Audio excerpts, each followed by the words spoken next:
So the way I navigated the total and permanent disability discharge program, now my federal student loans were not discharged under the total and permanent disability discharge. My loans were discharged because I was a part of the sweet settlement. But when I was preparing myself to utilize the program, I'll tell you exactly what information that I was gathering and what things I was studying. So that way, if I needed to use the program, I was able to use it. Now, I have assisted others with getting their loans discharged under the program. But for myself, I'm always transparent about anything that I put out here. My loans were discharged because I was a part of a settlement. I did not have to utilize the total and permanent disability discharge, but I prepared myself just in case I had to.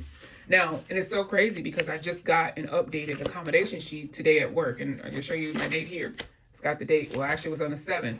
So, and I try to make sure that I keep these up to date, and I don't know how often you keep yours up to date, but I try to make sure I keep these up to date every few years. But for me, I do my accommodations with everything that I do, not only just with my doctor, but I do things with, of course, my employer, and then also I have accommodations through the state because I am a student, so I get assistance through the state, my state here in Ohio. They also come assist and bring me everything that I need in order for me to be able to do, to be comfortable, while I go to school. So new desk, new chair, everything.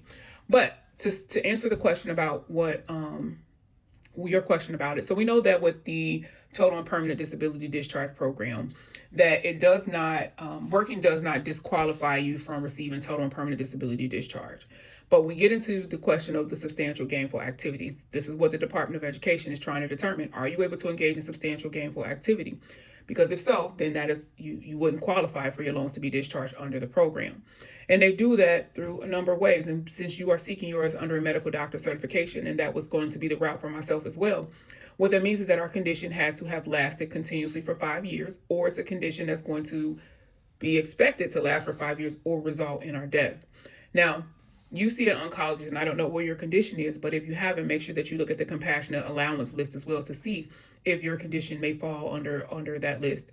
But we know the Department of Education with the substantial gainful activity, that definition, it mirrors the Social Security Administration's, the exact same definition. Now, with the Social Security Administration, there is an income limit that is connected to those benefits. But under the total and permanent disability discharge program, there hasn't been an income threshold that's been established. Now, that doesn't mean that because you're submitting this application, that you can just be out here, making a bunch of money, because typically when we're making money, that means we're working more. Unless you work for an employer that's paying you like $1,000 or so an hour, then, that could explain it. But typically the more we work, the more we make. And if we are claiming that we're unable to engage in substantial gainful activity, then 9 times out of 10, the income is going to reflect that difference, unless there has been something established with your employer while you have your downtime. So you mentioned some things in your statement here as far as your accommodations as at work. You're able to take rest and things of that nature. So what exactly does that rest look like? What is happening with your condition that makes you even need to take a rest? Does that resting mean? And so let me just explain my own situation, because I don't want it to go through like I'm asking you about yours. So with me, I have rheumatoid arthritis. My rheumatoid arthritis, what it does, it causes chronic pain, stiffness, swelling, flare-ups, unpredictable things at times. Even though I take medication, our medications, if you take medications, they also have side effects as well. So for me, what I had prepared myself to explain is what my condition and what it limits me from doing, especially if I'm in an active flare. But even outside of an active flare, because of medications alone, there's side effects with that bother you on a regular basis. So for me, when you look at the application, it asks you about your functionality. What are your limitations as far as what is happening with this condition, and why is it preventing you from being able to work all day? So with my condition, as far as, because it can be unpredictable at times, what happens to me with my fingers and with my joints and with them becoming stiff, what that does is that I'm unable to type for more than barely 10 minutes at a time. And if I do type for more than 10 minutes at a time, what that means for me is that I may not be able to move my fingers. My fingers may be stiff. I'm just I can't use anything for days.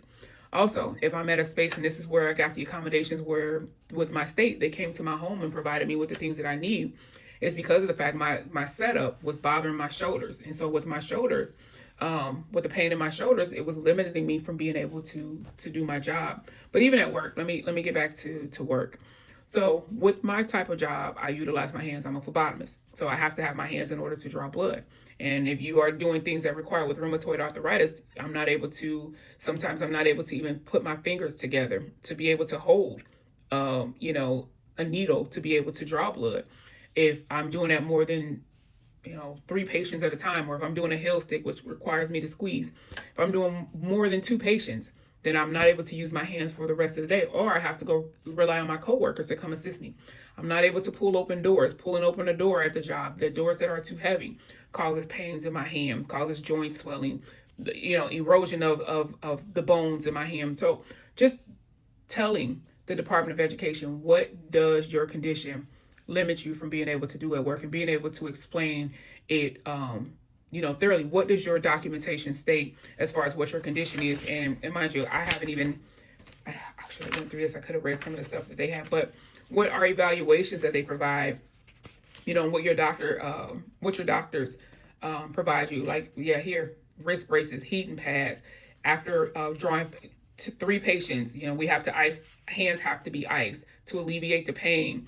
It's increased that. So just so many things. The more patients throughout the day, then, you know, if I'm drawing more than 3 patients within an hour, then my hands are in pain or my shoulders are in pain. So it's just so many different things, but just being able to tell exactly what actually is taking place. So not only through the accommodations through your job, the information that they have documented, and then too, these are things that you can also provide to your doctor as well, so they can see if the doctor is like, well, if you've never talked to me about your work, you know, you have that documentation to support, to provide to your doctor if that's something that they need. Then also, we have a separate company that is our connected to our insurance that I also work with, that helps with my accommodations. If I need to take time off of work, I utilize that. You're not being paid if you're off of work unless you're using your PTO time, you know, so all of those different things. But if it's something that you know, we need to talk to offline, you can always reach out to me. Just go to my website, and, you know, I'd be happy to talk a little bit more. It's kind of, you know, but yeah, let me know, and I'd love to help you out.